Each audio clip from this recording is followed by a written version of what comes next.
বন্দা বান্ধে রাত্র ৩টার সময় বিপদের ভিতরে পইরা যখন করুণ সুরে ডাক দেয়, আল্লাহ,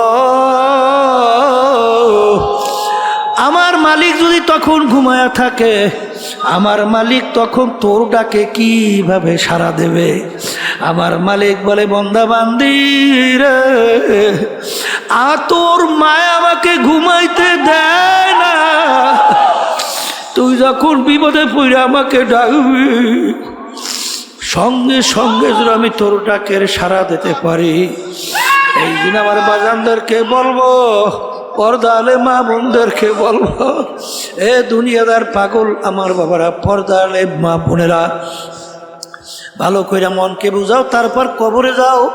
কারণ বাজার একবার যদি দুনিয়ার আল্লাহ আবার কবরে যাইয়া কেউ ঠইগা বসো, আবার দ্বিতীয়বার দুনিয়াতে এসে আপিল কইরা জিতবার কিন্তু আর আশা নাই। দুনিয়ার কাজে যদি 5 বারও ঠগো, আবার ওই কাজের ভিতরে চেষ্টা করলে জিতবার আশা করা যায়। কেসের ভিতরে ম্যাজিস্ট্রেট কোর্টে ঠকলে হাইকোর্ট, সেখানে ঠকলে সুপ্রিম কোর্ট, সেখানে ঠকলে প্রেসিডেন্ট কোর্ট, সেখানে ঠকলে আন্তর্জাতিক কোর্ট। কিন্তু এ কবরের যাত্রীরা, তোমার আমার সামনে আখিরাতের 5টা মামলা, এই মামলায় যদি কেউ একবার ঠগ আর দ্বিতীয়বার দুনিয়াতে আইসা আপিল কইরা জিতবার কিন্তু আর আশা নাই।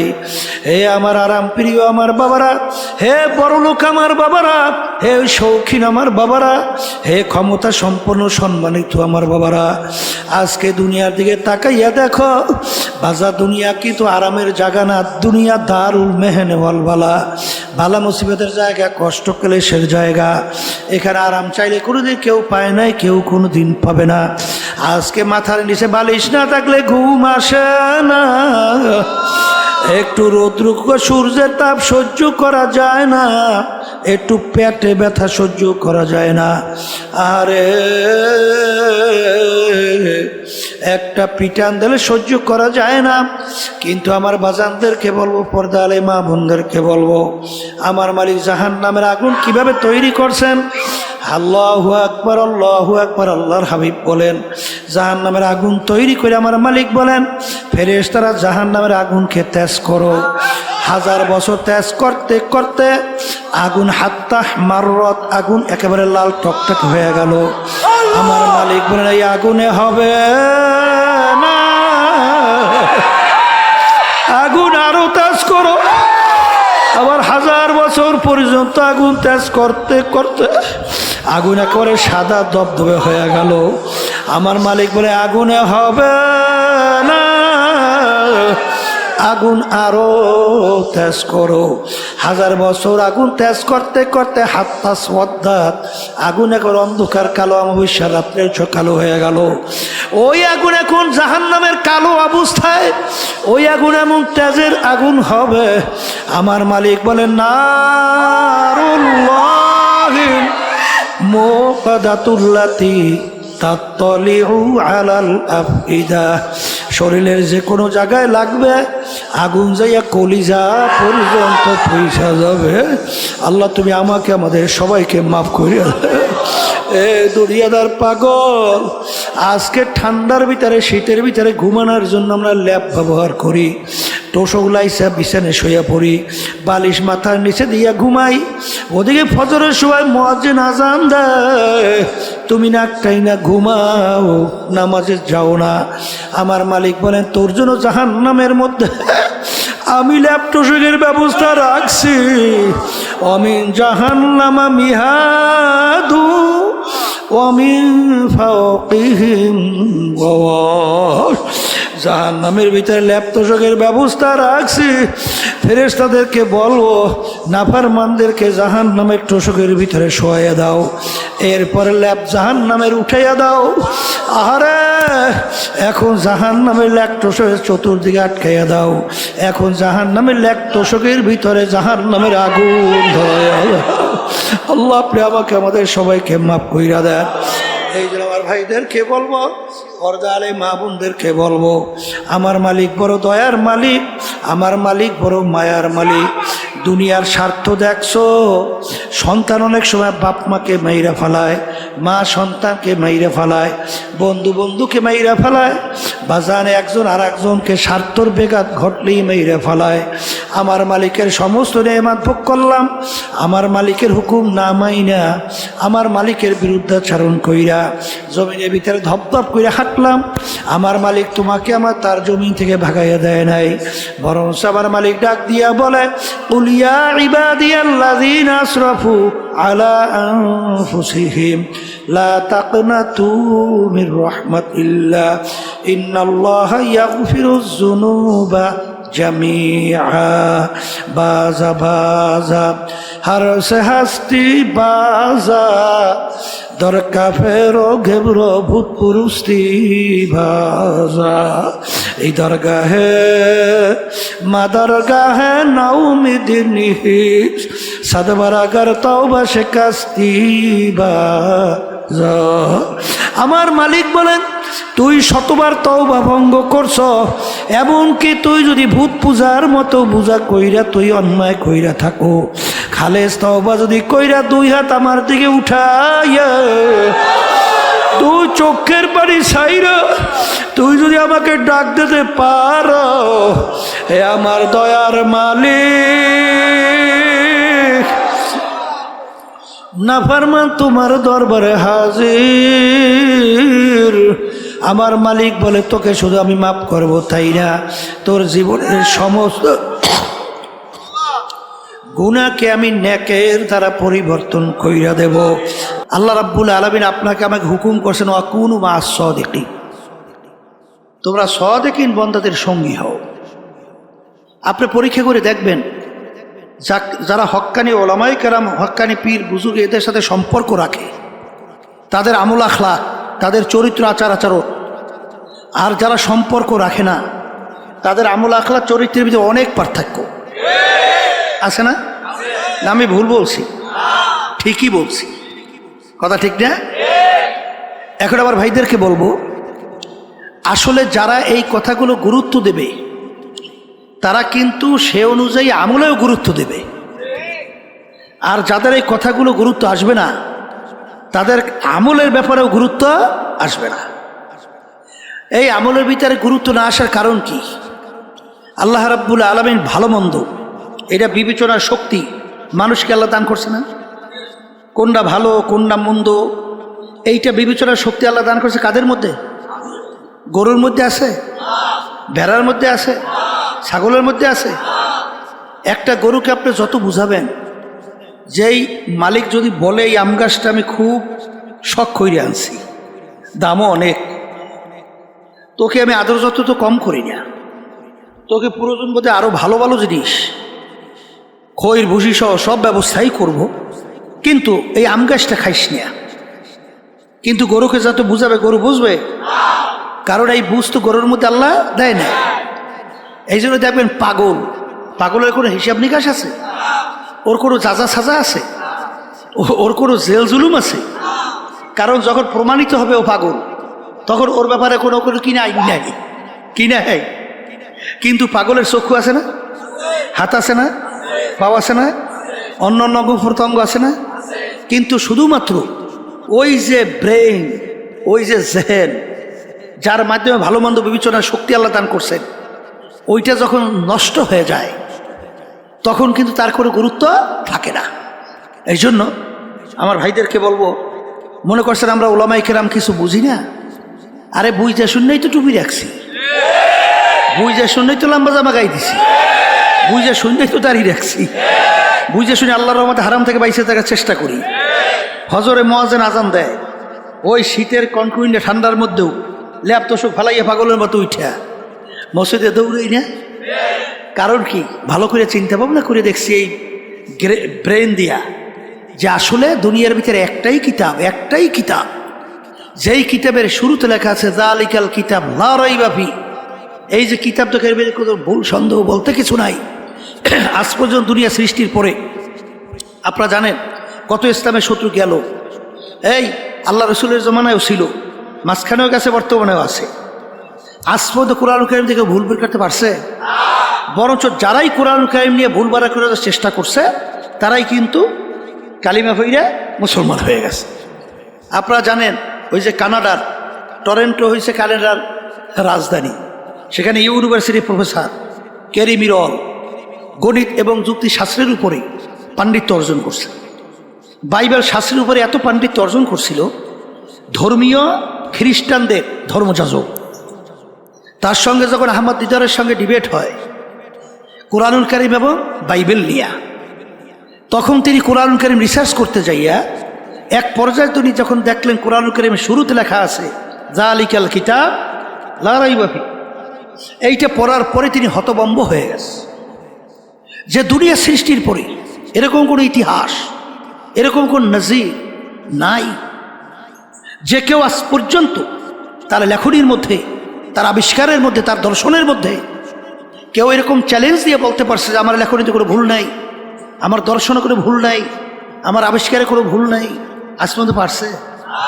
কিন্তু একটাই কিতাব যার শুরুতে লেখা আছে ভুলও নাই সন্দেহ নাই। এইটা তিনি পড়ার পরই তিনি যত সামনে অগ্রসর হয় রিসার্চ করে, ততই কোরআনুল কারীম তাকে উল্টা প্রশ্ন ছুড়ে দেয়, তুই যত ভুল তালাশ করবি এই কালামে করে ভুল ভাবি না। এক পর্যায়ে তিনি দেখলেন যে কোরআনুল কারীম আল্লাহর হাবিব সাল্লাল্লাহু আলাইহি ওয়াসাল্লামের উপরে নাযিল হয়েছে। মুসলমানদের নবী না, আমাদের নবী না, কথা বলে না। খ্রিস্টানরাকে আমাদের নবীর নবী মানে, তারা নবী মানে ঈসা আলাইহিস সালাম, কথা ঠিক না? কিন্তু নিয়ম কি, অন্য অন্য ধর্মাবলম্বী বা অন্য অন্য ধর্মের নবী বা কেউ যদি নিজে কোনো লেখনী লিখে থাকে, দেখবেন তার গুণকীর্তন, তার বংশের গুণকীর্তন, তার স্ত্রী সন্তানাদির গুণকীর্তন লেখে কিন্তু অনেকাংশে মানুষের আকর্ষণ তৈরি করার চেষ্টা করে। কিন্তু কোরআনুল কারীমের ভিতরে তিনি পড়ে দেখে যে কোরআনুল কারীমের ভিতরে প্রায় 34 বারের মতো ঈসা আলাইহিস সালাম, মারিয়াম আলাইহিস সালামের নাম আসছে। এই নবী তো তাদের নবী, প্রশংসা সহকারে। একটা সূরাই নাজিল হয়েছে কোরআনুল কারীমের মধ্যে, সূরা মারিয়াম। এইটা পড়ার পর তিনি আরো আশ্চর্য, তিনি যদি নিজেই কোরআনুল কারীম লিখতেন তাহলে আমাদের নবীর প্রশংসা তিনি কেন এইভাবে লেখলেন, আর তার নামের প্রশংসা এত নাই কেন? আর আল্লাহ রাসূল সাল্লাল্লাহু আলাইহি ওয়াসাল্লামের নাম আসছে মাত্র 4 বার, আর তার একক ঈসা আলাইহিস সালামের নাম আসছে প্রায় 25 বার এর মতো। আচ্ছা, তিনি এই আলোচনা করার পরে, রিসার্চ করার পরে ওই জ্ঞান, ওই ব্রেন তাকে বলতেছে আর সময় ক্ষেপণ করিস না, কালিমা আবার মুসলমান হয়ে যা। শেষ পর্যন্ত দিয়ে তো কালিমা পড়ে মুসলমান হয়ে গেছে। এরকম একটা দুইটা ঘটনা না, এ হাজার হাজার লক্ষ লক্ষ কোটি কোটি ইতিহাস। মরিস বুকাইলের নাম শুনছেন? ফ্রান্সের বিশ্ববিখ্যাত বৈজ্ঞানিক, তিনি একটা বইও লাগছেন বাইবেল, কোরআন ও বিজ্ঞান, 400-450 পৃষ্ঠা ব্যাপী। তিনি ওখানে কোরআনুল কারীম, বাইবেল, তাওরাত, ইনজিল উল্লেখযোগ্য 4 কিতাব, আর আসমানি কিতাবের সংখ্যা নাজেল প্রায় 160। তিনি রিসার্চ করে দেখে তাম দুনিয়ার ভিতরে অন্য অন্য তাওরাত, ইনজিল, জাবুর সহ তালাশ করলেই দেখা যায় লন্ডনের সঙ্গে আমেরিকার তাওরাতের মিল নাই, ইনজিলের মিল নাই, এই জাবুরের কোনো মিল নাই। কিন্তু কোরআনুল কারীম দুনিয়ার যে কোনো প্রান্তে রিসার্চ করে নোক্তারও কোনো পরিবর্তন নাই। তখন তিনি চিন্তা করলেন ব্যাপার কি, ব্যাপার তালাশ করে দেখেন অন্য অন্য আসমানি কিতাব নাজেল হলো ঠিক, কিন্তু আল্লাহ রাব্বুল আলামিন ওই সমস্ত কিতাব তিনি হেফাজত বা সংরক্ষণের দায়িত্ব আল্লাহ নিজে নেয় নাই। কিন্তু কোরআনুল কারীম নাজেল হওয়ার পরে আল্লাহ রাব্বুল আলামিন ইন্না নাহনু নাযালনা যিকরা ওয়া ইন্না লাহু লাহাফিজুন, আল্লাহ রাব্বুল আলামিন বলেছে কোরআনুল কারীম নাজেল করলাম আমি, ওর হেফাজত সংরক্ষণের দায়িত্ব নিলাম আমি স্বয়ং রব্বুল আলামিন। কেমনে সংরক্ষণ করে? একটু আগে দেখছেন ছোট এক বাচ্চা, ওর মাথায় পাগড়ি পরাইয়ে দিছি, 30 পারা কোরআনুল কারীম ওর সিনার ভিতরে আল্লাহ রাব্বুল আলামিন সংরক্ষণ করছে। দুনিয়ার এমন কোনো কিতাব বই পুস্তক আছে প্রথম থেকে শেষ পর্যন্ত এক দ্বারায় তেলাওয়াত করতে পারে, পড়তে পারে? শুনছেন আজ পর্যন্ত? আমরা শুনিও নাই, দেখিও নাই, ইতিহাসও নাই। কিন্তু কোরআনুল কারীম এরকম ছোট ছোট ছোট ছোট বাচ্চা, তাদের সিনার মধ্যে আলিফ লাম থেকে শুরু করে নাস পর্যন্ত এক দাঁড়ায় একসঙ্গে তেলাওয়াত করে। কেমনে হেফাজত করে মালিক বুঝছে। এই জন্য আমার ভাইদেরকে বলবো, পর্দা আলে মা বোনেরা যারা শুনতেছেন, শোনেন, আসলে দুনিয়ার যে কোনো কাজের একটা সময় থাকে, তারিখ থাকে, না থাকে না? কিন্তু আপনার আমার মৃত্যু বা মৌতের সময় নির্ধারণ করা আছে কার কার? একটু মুখ খুললে বলেন। এইটা বলতে তো একটু কষ্ট হয়, ঠিক না? মনের কথা বললে তো একটু ভয়ই পায়, এ তো স্বাভাবিক, ঠিক না? কি নির্ধারণ আছে? আছে? কেউ জানা আছে এখান থেকে ওখানে যাইতে পারবেন? জানা আছে? এই বাংলাদেশের এক গান গায়ক, অনেকে জানেন, এই ফিরুজ শাহী, নাম শুনছেন না? স্টেজের মধ্যে উঠা গানে টান দিছে, 1 সেকেন্ডের নাই ভরসা, ঠাস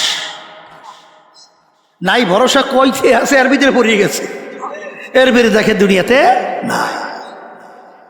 আল্লাহ বলছেন যে তোর মাধ্যমেই দেখাবো, তুই বলছো সেকেন্ডের ভরসা নাই, আসলেই তো নাই। দেখ কেমনে নাই, আস্তের উপরে পড়ে গেছে, আর দুনিয়াতে নাই। এই ঢাকা সদরঘাট, সেখান থেকে লঞ্চ ছাড়ছে বরগুনা যাবে, এই নদীর ভিতরে লঞ্চের ভিতরে আগুন ধরে গেছে, এখন যুবক ছেলে আগুনের ভিতরে আটকে পড়ে গেছে, বাপের কাছে মোবাইল করে, আব্বা যান দেখা হবে কিয়ামতের ময়দানে। আর দেখা হয় নাই, দেখা করতে পারে নাই, উইরা ছাই হয়ে গেছে।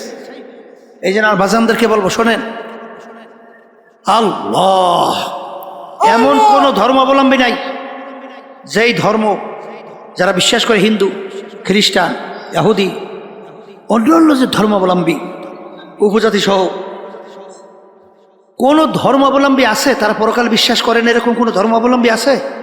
সবাই বিশ্বাস করে না? করে না? এই আমরা মুসলমান, আমরাও তো পরকাল বিশ্বাস করি না? করি। তাহলে আজ পর্যন্ত মুসলমান জাতি ছাড়া অন্য কোনো জাতি চ্যালেঞ্জের মাধ্যমে দুনিয়ার ভিতরে বুক ফুলাইয়া গলা টান করে কেউ বাঁচতে পারে নাই। একমাত্র মুসলমান জাতি দুনিয়ার ভিতরে চ্যালেঞ্জের মাধ্যমে বুক ফুলাইয়া গলা টান করে বেঁচে আছে। কথা ঠিক না? ঠিক। আজকে মুসলমানের ঘরে জন্মগ্রহণ করার পরে খোদা নাখাস্তা যদি আল্লাহর হুকুম নবীর তরিকা অনুযায়ী না চইলা কেউ যদি আল্লাহর কাছে হাজিরে দেন, পথ কয়টা? রাস্তা কয়টা? দল কয়টা? আসতে কয়? দুইটা না? ফারিকুম ফিল জান্নাতি ফারিকুম ফিস সাঈর। কয়টা? কয় গ্রুপ হইবে? কয়টা? হ্যাঁ, এখন বেহেশতে কারা যাবে? আল্লাহর মেহমান খানায়। জাহান্নামে কারা যাবে? এইটা জানা লাগবে না? কথা বেশি লম্বা বলো না, সংক্ষেপ। হেদায়েতের মালিক আল্লাহ। হেদায়েতের মালিক কে? আল্লাহ। দোয়া করতে থাকেন, আল্লাহ রাব্বুল আলামিন আমাদেরকে যেন পরিপূর্ণ হেদায়েত দান করে। আল্লাহ রাব্বুল আলামিন বলছেন বেহেশতে যাওয়ার জন্য শর্ত দুইটা। কয়টা? ইন্নাল্লাযীনা আমানু ওয়া আমিলুস সলিহাত কানাত লাহুম জান্নাতুল ফিরদাউসি নুজুলা। বেহেশতে যারা যাইতে চাও, আল্লাহ শর্ত লাগাইছেন, দুইটা কাজ করা লাগবে। একটা হলো ঈমান আনা লাগবে। জোরে বলেন, কি আনা লাগবে? ঈমান একটা আরবি শব্দ, বাংলা অর্থ হলো বিশ্বাস। বিশ্বাস আবার 3 জিনিসের সমন্বয়। মুখে স্বীকার করা আল্লাহ কয়জন? একজন। অন্তরে বিশ্বাস করা লাগবে আল্লাহ কয়জন? কাজে প্রমাণ করে দেখানো লাগবে আল্লাহ কয়জন? রিজিক দেওয়ার মালিক বলেন, মুখ খুলে বলে আল্লাহ। এই মারুইনা বা সুইনা মালিক, এই ভালো মন্দ এর মালিক। এই আল্লাহর বান্দারা ভালো কইরা বোঝেন, ক্ষমতা দেওয়া নেওয়ার মালিক কুলিল্লাহুম্মা মালিকাল মুলক। দেখা যায় আমার মালিক বাদশার বাদশা, রাজার রাজা। আল্লাহ যাকে ইচ্ছা করেন বাদশাহী দেন, আবার ছেড়ে নেয়। এই 5ই আগস্ট যে ঘটনা মালিক দেখাইলেন, 1 ঘন্টা আগেও মনে হয় আমাদের দেশের যে জালেম শেখ হাসিনা বোঝে নাই। বুঝছিল? বুঝছিল? বুঝছিল? ভাত পা করে খাইয়ে যাইতে পারে, এটাই সব রাখে যাওয়া লাগছে। 1 ঘন্টার ব্যবধানে বুঝে দেয় যে একটু আগে বাদশাহ, একটু পরেই হয়েছে যাইয়া একেবারে ঘিরে নিত। কথা ঠিক না? ঠিক। কে করে? হ্যাঁ, এই ক্ষমতা দেওয়ার, সম্মান দেওয়ার মালিক, নেওয়ার মালিক, আইন দেওয়ার মালিক কিন্তু বর্তমানে আমার বাজানরা বলবো, পর্দালে মা বোনরা যারা শুনছেন, এক শ্রেণী আমার বাজানরা অনেক অনেক ক্ষেত্রে আমার মালিককে মনে করে এইটা মালিক, ইমানের ব্যাপারে কোনো ঘাটতি নেই বলে। কিন্তু এক শ্রেণী আমার বাজানরা মানব রচিত তন্ত্র মন্ত্র, আল্লাহ রাব্বুল আলামিন বলো ওয়াজতানিবুত তাগুত, তোমরা তাগুত থেকে পরহেজ করো। তাগুত কাকে বলে? মানব রচিত তন্ত্র মন্ত্রই হলো তাগুদের ভিতরে বড় একটা তাগুত।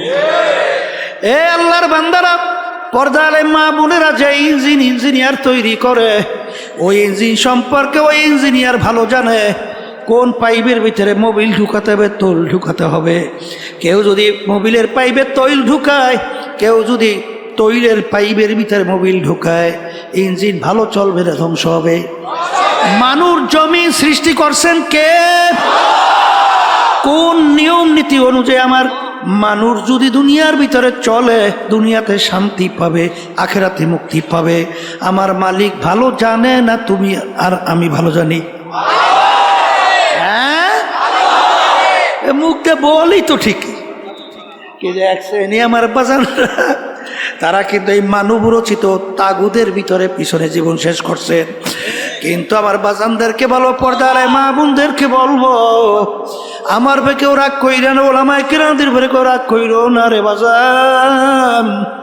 আমার মালিক বলেন ইয়াউমা নাদউ কুল্লা উনাসিন বিইমামিহিম, কিয়ামতের ময়দানে আমার মালিক প্রত্যেকটা মানুষকে তার দলের নেতা নেত্রীর সঙ্গে ডাকবে।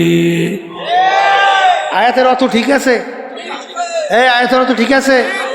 এখানে কি দুই একজন মানুষ সব মানুষ না? দুই একজন বাদ? এই সব মানুষ কিনা? হ্যাঁ, আমার মালিক তার দলের নেতা নেত্রীর সঙ্গে ডাকবেন। ডাইকে আমার মালিক বলবেন, তোর দলের নেতা নেত্রী যেদিকে যায় ওদের পিছনে পিছনে সেই দিকে চল। এক কথায় তোমার নেতা নেত্রী যেখানে জায়গা, আমার আল্লাহ বলেন তোরও সেইখানে জায়গা। আমার রাগ করছেন না? হ্যাঁ, আল্লাহর হস্তে মাফ চাই, আমার রাগ করে কোনো লাভ নাই। আমি তো আয়াত শুনাইছি কোরআনুল কারীম থেকে। রাগ হলে তো আল্লাহ আল্লাহ রসুলের সঙ্গে হও, হ্যাঁ বোঝাপড়া তাদের সঙ্গে করো। কথা ঠিক না বাড়ি? এই জন্য আর বাজানদেরকে বলবো, এ আল্লাহর বান্দারা, পর্দারে মা বোনেরা, যাদের ভিতরে আল্লাহ জ্ঞান দান করছে, সেই আমার বাজানদেরকে বলবো, আমার মালিকের কাছে দোয়া করো। মালিক যখন মাহফিলে নিয়ে আসছেন, দিনের সহি বুঝদান করেন। আর আমার মালিক বলেন, তোমরা যদি আমার কাছে চাওয়ার মতো চাও, আমি তোমাদেরকে সেই অনুযায়ী দান করব। উদউনি আস্তাজিব লাকুম, বান্দাবান্দি আমাকে ডাকবি, আমি তোর ডাকে সাড়া দেব। লা তাখুযুহু সিনাতুন ওয়ালা নাওম, আমার মালিক বলে আমার ঘুমও নাই, জিমানিও নাই। আমার মালিকের ঘুম জিমানি নাই, চিন্তা একদিনও করছো কেন? আমার মালিক বান্দাবান্দিকে বড় মায়া করে। আহারে বান্দাবান্দি রাত্র 3টার সময় বিপদের ভিতরে পইরা যখন করুণ সুরে ডাক দেয়, আল্লাহ, আমার মালিক যদি তখন ঘুমায়া থাকে, আমার মালিক তখন তোর ডাকে কিভাবে সাড়া দেবে?